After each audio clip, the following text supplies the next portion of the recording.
Assalamualaikum warahmatullahi wabarakatuh. Bersama dengan saya Ustaz Mi di dalam segalanya mudah di dalam PTPC bersama Ustaz Mi, insya-Allah. Amin ya rabbal alamin. Alhamdulillah, apa khabar adik? Sihat? Alhamdulillah, syukur pada Allah SWT kerana pada kali ini kita dapat bertemu lagi dalam perkongsian bersama Ustaz Mi dalam pembelajaran kita pada hari ini. Insya-Allah kita akan masuk pada tajuk bagi pembelajaran tingkatan 5. Tajuknya ialah keunggulan tokoh Islam. Adik-adik boleh tengok di paparan ni. Ni dia ada gambar dia kan. Di ujung sana Ahmad bin Ibrahim ada gambar ni. Di gambar waktu muda. Yang bawah tu Hassan Al-Banna. Jadi kita tengok apa cerita dia. Dan yang paling best sekali adik-adik, ni tokoh yang orang kata apa, yang sangat dikenali sampai di barat. Namanya Salahuddin Al-Ayyubi. Jadi bila kita tengok semua ni adik-adik, inilah 3 tokoh yang kita akan bincangkan pada tajuk kita pada kali ini, dalam tajuk besarnya keunggulan tokoh Islam. Okey, adik-adik dah siap dengan buku teks? Ya, alhamdulillah.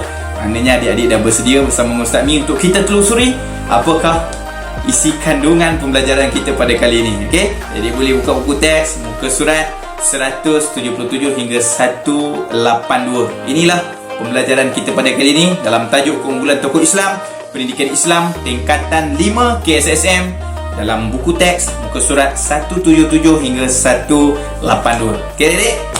Jadi sebelum kita nak mula adik-adik, kita ambil berkat dulu dengan doa kepada Allah Subhanahu wa taala, insya-Allah. Bismillahirrahmanirrahim. Alhamdulillahirabbil alamin wassalatu wassalamu ala sayyidil mursalin wa ala alihi wa sahbihi ajma'in. Ya Allah, berkatilah perhimpunan kami ya Allah. Mudahkan urusan kami dalam mempelajari ilmu agama ini ya Allah. Berikan kekuatan kepada kami ya Allah. Kurniakan kebijaksanaan kepada kami ya Allah. Berikan kefahaman yang jelas kepada kami ya Allah. Dan jadikan kami faham dengan benar ya Allah. Ya Allah ya Rahman ya Rahim, jadikanlah apa yang kami pelajari hari ini ya Allah dapat kami amalkan dalam kehidupan kami ya Allah. Makbulkanlah doa kami ya Allah. Wa sallallahu ala sayyidina Muhammad wa ala alihi wa sahbihi ajma'in. Walhamdulillahi rabbil alamin. Alhamdulillah, kita dah doa adik-adik, insya-Allah mudah-mudahan Allah Taala memberkahi pembelajaran kita pada kali ini, insya-Allah. Okey, jadi mula-mula macam mana biasa adik-adik, kita akan tengok dulu objektif pembelajaran. Okey, ini objektif pembelajaran kita pada hari ini. Yang pertama, menyatakan riwayat hidup 3 tokoh Islam. Yang di atas tu ada Salahuddin Al-Ayyubi, yang kedua Hassan Al-Banna, yang ketiga Ahmad bin Ibrahim. Yang kedua, kita akan tengok menerangkan sumbangan tokoh dalam tamadun Islam, apa sumbangan mereka dalam Islam. Yang ketiga, menerangkan iktibar, apa yang kita boleh ambil iktibar daripada kisah mereka dan sumbangan mereka kepada Islam, insya-Allah. Okey adik, tak sabar kan nak tahu tentang 3 tokoh ni? Okey, jom kita tengok satu persatu. Okey, jadi Ustaz Mi akan letakkan sekaligus adik-adik macam bentuk jadual juga, adik-adik boleh tengok perbezaan riwayat hidup mereka, dan kita tengok sifat peribadi mereka, insya-Allah. Okey, kita mulakan yang pertama adik-adik. Namanya ialah nama sebenarnya. Okey, dia diberi nama Salahuddin Al-Ayyubi. Namun nama sebenarnya ialah Yusuf bin Ayub bin Shazi. Itu nama sebenar beliau. Tarikh lahir beliau ialah 532 Hijrah, dan tarikh beliau meninggal dunia ialah pada tahun 589 Hijrah. Okey, jawatannya Salahuddin Al-Ayyubi ni jawatannya apa? Jawatannya ialah pemerintah bagi kerajaan Al-Ayyubiyah. Kerajaan Al-Ayyubiyah. Okey, inilah pemerintah kerajaan Al-Ayyubiyah. Okey, namanya Salahuddin Al-Ayyubi ataupun nama penuhnya Yusuf bin Ayub bin Shazi. Okey, kita tengok ketinggian akhlaknya. Okey, antara ketinggian akhlaknya ialah yang pertama, dia sangat menghormati para ulama. Yang kedua, berani mempertahankan agama Islam. Sebab tu kalau kita baca tentang kisah Salahuddin Al-Ayyubi ni, dia banyak buat orang kata apa, peperangan ataupun dia aturkan beberapa peperangan untuk menguasai wilayah-wilayah dalam mengembangkan agama Islam. Jadi dia ada satu orang yang berani sungguh.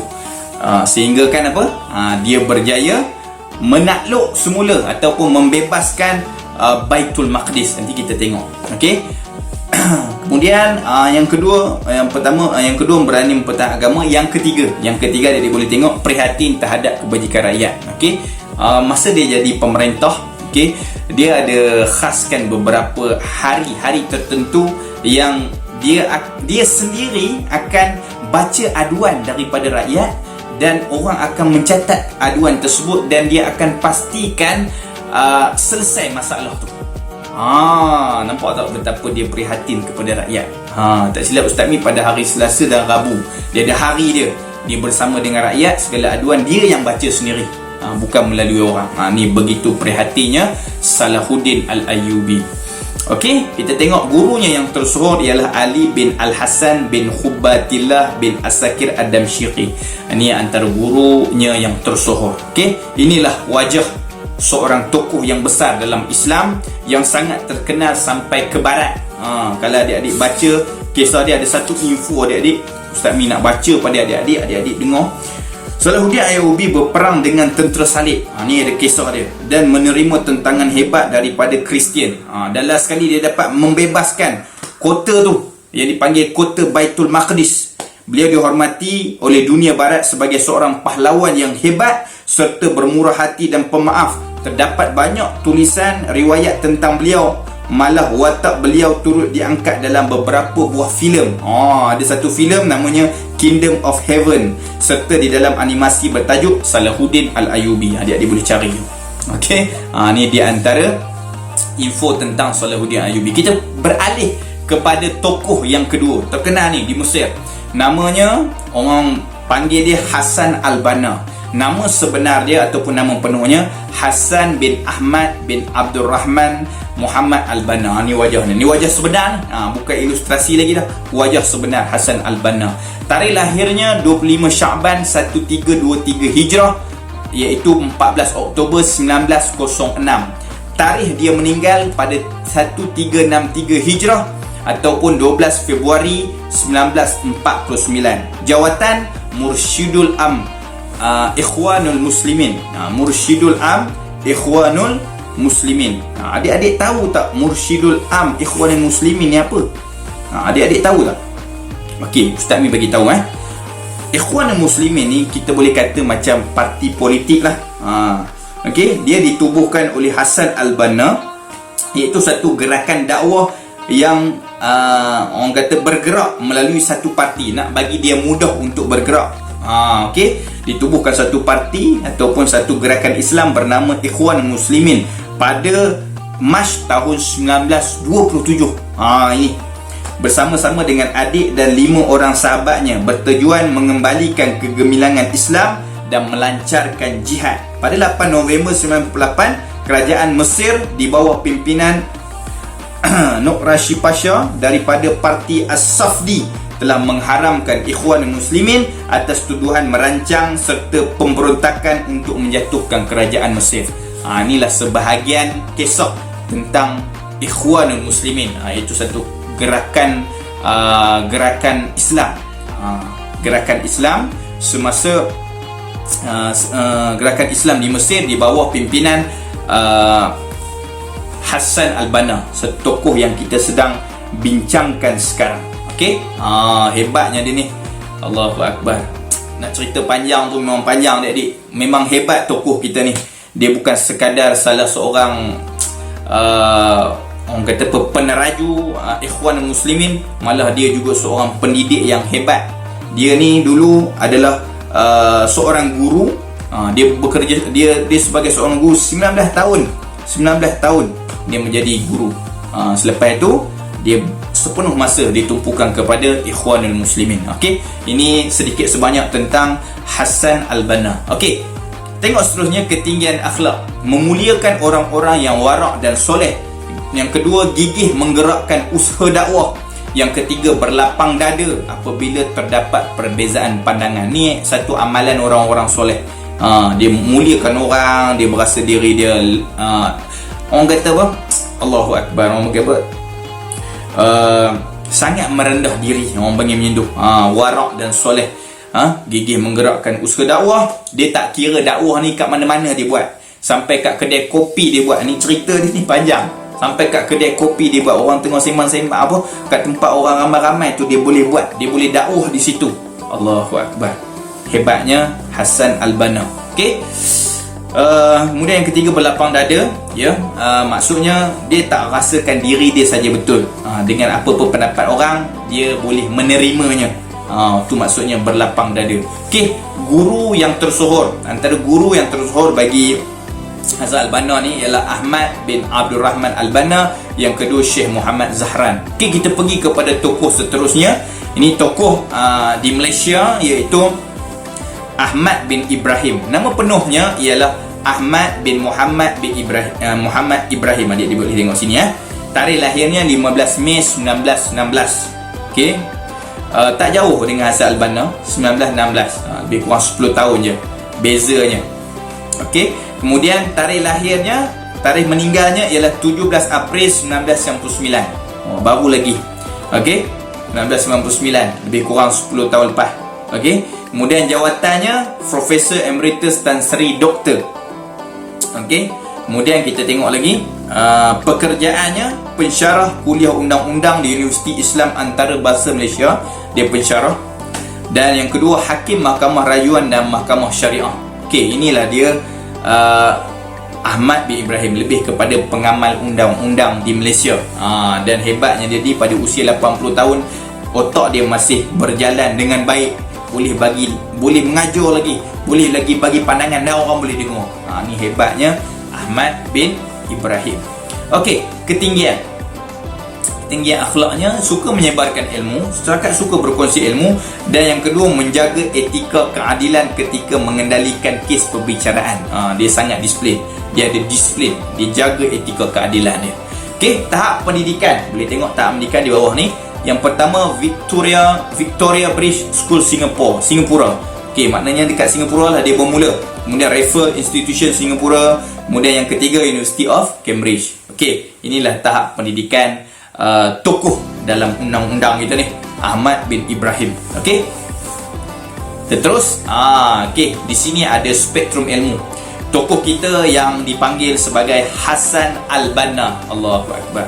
Orang hebat, orang yang melaksanakan gerakan Islam. Dia berjaya membawa gerakan Islam, terlibat dalam kancah politik negara di Mesir, mengerahkan tenaga anggota Ikhwan Muslimin berjihad menentang penjajah barat ke atas umat Islam di Palestin. Ni dia Hasan al-Banna. Ni satu info yang Ustaz Mi dapat. Okey, mudah-mudahan dapat menjadi mencetuskan semangat kita untuk jadi macam Hasan al-Banna. Semangat dia dalam menyebarkan ilmu. Kita tengok tengok tu, dia sebarkan ilmu. Okey, gambar dia. Okey, spektrum ilmu. Sesungguhnya tanggungjawab terhadap agama lebih banyak daripada masa yang ada. Maka manfaatkanlah waktu. Apabila kamu mempunyai sesuatu keperluan, sederhanakanlah dan percepatkan untuk diselesaikan. Ni dia satu kata-kata dan antara 10 wasiat Hasan al-Banna. Maknanya apa? Kita ni tanggungjawab terhadap agama lebih banyak daripada masa yang ada. Maksudnya masa kita ni kita kena banyak habiskan untuk agama. Sebab kalau kita biar, kita jadi rugi. Jadi gunakan sebaik mungkin masa yang ada menyebarkan agama. Itu tanggungjawab kita. Manfaatkan waktu sungguh-sungguh. Okey, inilah yang dimaksudkan oleh Hasan al-Banna dalam spektrum ilmu pada kali ini. Jadi jangan lupa manfaatkan waktu adik-adik. Jangan duduk baring, tidur, main game. Jangan. Kita gunakan manfaat kita ni untuk belajar. Itu utamanya ilmu agama. Faham adik-adik? Supaya selepas itu kita boleh sebarkan kepada orang lain, agar semuanya dapat merasai manfaat, merasai manisnya hidup beragama. Faham adik-adik? Cantik. Alhamdulillah. Okey, kita teruskan lagi. Okey, ni sumbangan. Sumbangan ketiga-tiga tokoh ini. Okey, kita tengok tokoh yang pertama, Salahuddin Al-Ayyubi. Apakah sumbangan dia? Okey, yang pertama, ketenteraan. Okey, Salahuddin Al-Ayyubi ni dia membebaskan Baitul Maqdis. Okey, kota Baitul Maqdis ni dibebaskan oleh Salahuddin Al-Ayyubi. Kalau adik-adik dengar kisah daripada awal sebelum Sebelum dia dilahirkan pun, ayah dia ni dengan mak dia mempunyai satu cita-cita yang sama. Sebelum nak kahwin, aku nak dapat suami yang boleh bimbing aku masuk syurga. Selalu ayah dia Najmuddin pun kata sama. Aku nak dapat anak yang boleh dapat isteri yang boleh kami berpimpin tangan masuk ke syurga. Dan daripada hasil perkahwinan kami, ada cita-cita sebelum kahwin ni, dan hasil perkahwinan kami kan, akan lahir satu orang manusia yang dididik dan diasuh, yang akhirnya menjadi orang yang boleh membebaskan kota Baitul Maqdis. Allahu Akbar. Maka lahirlah yang disebut sebagai Salahuddin Al-Ayyubi. Memang benar dia membebaskan Baitul Maqdis ataupun Jerusalem daripada penguasaan tentera salib, dikuasai Kristian hampir 88 tahun dia-adik. 88 tahun. Pada 27 Rejab 538 Hijrah 1187 Masihi, yang dicatatkan di dalam sejarah sebagai Perang Salib II. Ini fakta. Okey, Salahuddin berjaya membebaskan kota Baitul Maqdis, iaitu Jerusalem, daripada penguasaan tentera salib yang dikuasai Kristian hampir 88 tahun. Ingat, senang adik-adik. Kalau tak ada semangat, kalau tak ada pertolongan daripada Allah, takkan dapat semua ni. Allahu Akbar. Akhirnya orang Islam berjaya membebaskan kota Baitul Maqdis pada 27 Rejab 538 Hijrah 1187 Masihi. Ini dicatatkan di dalam sejarah sebagai Perang Salib II. Kemudian yang kedua ni dari sudut ketenteraan ni, apa dia dapat? Menundukkan kerajaan Mesir yang dikuasai oleh kerajaan Fatimiyah yang pada waktu tu berfahaman Syiah. Itu yang dia mengembalikan. Kalau kita tengok keilmuan kan, dia mengembalikan semula pegangan akidah Ahli Sunnah wal Jamaah dalam sistem pendidikan. Yang sebelum ni kan dikuasai oleh Mesir, dikuasai oleh Fatimiyah, kerajaan Fatimiyah ni yang berfahaman Syiah ni. Jadi dia dapat kuasai Mesir dan dia menjatuhkan kerajaan Fatimiyah sekitar tahun 559 Hijrah, iaitu 1164 Masihi, ketika usia dia waktu tu sangat muda. Baru tingkatan 5 adik-adik.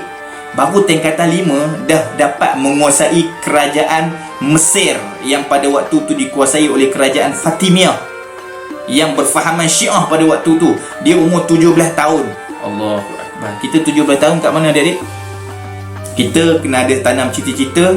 17 tahun ni orang dah boleh apa?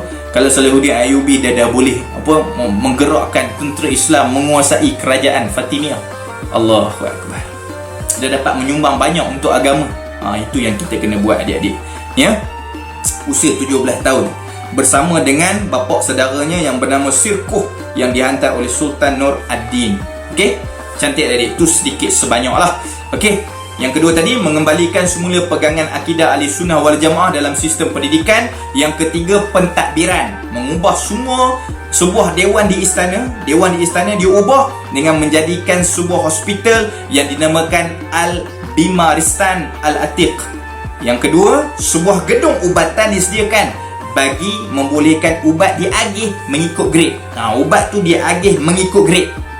Jadi dia buat gedung ubatan. Dan ubat diagih mengikut grade yang ditetapkan kepada pesakit. Ni Salahuddin Ayyubi, dia punya sumbangan hebat. Allahu Akbar. Semua tu, keilmuan, pentadbiran, semua dia buat. Allahu Akbar. Okey adik. Cuma Ustaz ni kagum tadi, 17 tahun dah boleh menjatuhkan kerajaan Fatimiyah. Allah, hebat. Okey, seterusnya kita tengok. Seorang lagi yang sebelah ni. Yes, nama apa adik? Dia gambar tu. Hassan Al-Banna. Dia pakai selempang tu tulis Ikhwanul Muslimin. Itu organisasi yang ditubuhkan oleh Hassan Al-Banna. Okey. Kita tengok hasil karya dulu. Hasil karya Hassan Al-Banna. Okey, yang pertama, Muzakirah Ad-Da'wah Wad-Da'iyah. Okey. Isi kandungan ni terbahagi kepada dua. Ni sedikit sebanyak Ustaz Amin bagi info sikit. Ada dua bahagian, iaitu bahagian pertama menyentuh kehidupan peribadi beliau dan bahagian kedua mengenai kegiatan Ikhwanul Muslimin. Itu kitab yang terkenal, iaitu Muzakirah Ad-Da'wah Wad-Da'iyah. Okey, yang kedua risalah. Kitab risalah ni kitab apa? menghimpunkan beberapa makalah yang disusun pada waktu-waktu tertentu sepanjang hayatnya. Tu risalah At-Ta'lim. Okey, dan yang ketiga ni selalu kita amal Al-Maqsurat. Apa dia? Himpunan doa dan zikir yang disusun oleh beliau sendiri, iaitu Hasan Al-Banna, yang kita amalkan. Semua tu maksur daripada Nabi Muhammad sallallahu alaihi wasallam dan ayat-ayat Quran. Okey. Kedua, organisasi mengasaskan pertubuhan Ikhwan Muslimin yang Ustaz Mi bagi tahu tadi, iaitu satu gerakan dakwah yang dipimpin oleh Hasan Al-Banna. Okey, yang ketiga, antara muridnya yang masyhur ialah Said Qutb. Yang kedua, Yusuf Al-Qardawi. Yang ketiga, Hasan Al-Hudaybi. Yang keempat, Mustafa bin Husni As-Sibai. Ni hasil karya ini anak murid masyhur bagi Hasan Al-Banna. Okey, yang membantu sama-sama memperjuangkan Ikhwan Muslimin. Okey, seterusnya kita tengok di Malaysia, kita punya tokoh namanya Ahmad bin Ibrahim. Hasil karyanya buku Undang-Undang Keluarga Islam di Malaysia, seperti Undang-Undang Keluarga Islam di Malaysia, Family Law in Malaysia. Yang kedua, pelopor jurnal hukum. Yang ketiga, menghasilkan buku-buku berkaitan dengan undang-undang di Malaysia. Apa dia buku dia? Sistem Undang-Undang Malaysia dan juga Islamic Law in Malaysia. Ni dia. Okey, yang kedua, kehakiman. Kehakiman antaranya hakim mahkamah rayuan bagi mahkamah syariah. Ni dia. Hakim mahkamah rayuan bagi mahkamah syariah. Yang ketiga, perundangan. Perundangan dia merupakan anggota panel pengasas kuliah undang-undang di Universiti Islam Antarabangsa Malaysia. Hebat tak? Panel pengasas kuliah undang-undang di Universiti Islam Antarabangsa Malaysia. Hebatnya dia boleh jadi panel di situ. Yang kedua, pengasas dan penggubal enakmen undang-undang Islam, yakni Hudud dan Qisas Kelantan pada tahun 1991. Allahu Akbar. Orang yang sangat hebat. Allahu Akbar. Okey, inilah tokoh-tokoh, 3 tokoh yang kita telah melihat sumbangannya. Kita tengok je ke sumbangannya adik-adik tanpa mengambil iktibar.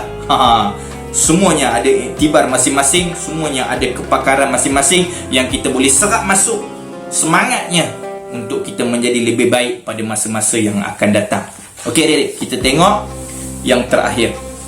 Ini adalah pengajaran ataupun iktibar daripada keunggulan tokoh yang kita pelajari sebentar tadi. Yang pertama, kita hendaklah mencontohi kegigihan tokoh dalam menuntut ilmu sebagai bukti kecintaan terhadap ilmu. Itu nombor 1. Tanpa ilmu, kita tak boleh jadi apa pun. Sebab tu, kalau adik-adik tengok riwayat Salahuddin Al-Ayyubi, dia belajar semua. Dia bukan belajar perang je, dia belajar semua. Sains dia belajar, semua dia belajar. Agama Islam dia belajar, apatah lagi lah kan. Dia menguasai pelbagai bidang ilmu. Yang kedua, kita hendaklah bersifat cekal menyebarkan dakwah Islamiah agar masyarakat dapat memahami Islam yang sebenar. Cekal menyebarkan dakwah, maksudnya tak putus asa. Dapat je ilmu agama, bagi. Adik-adik dapat je ilmu hari ni, adik-adik belajar dalam mana-mana guru adik-adik belajar, adik-adik cepat-cepat sebarkan supaya semua dapat memahami Islam. Itu satu sumbangan kita yang besar. Kita nak buat macam Salahuddin Al-Ayyubi, nak menguasai macam kerajaan Fatimiyah umur 17 tahun. Jauhnya beza adik-adik. Kita rasa Allah, dia hebat, aku tak boleh nak buat macam tu. Kita tak boleh buat macam tu. Kita buat apa yang terdaya, antaranya sebarkan dakwah Islam. Bab kata Hasan Al-Banna tadi, masa kita tak cukup. Masa kita tak cukup, kita tak ada masa. Jadi kita kena sebarkan Islam sebanyak-banyaknya. Okey, yang ketiga, kita hendaklah menyebarkan ilmu dan kepakaran yang dimiliki agar dapat memberi manfaat kepada agama, bangsa dan negara.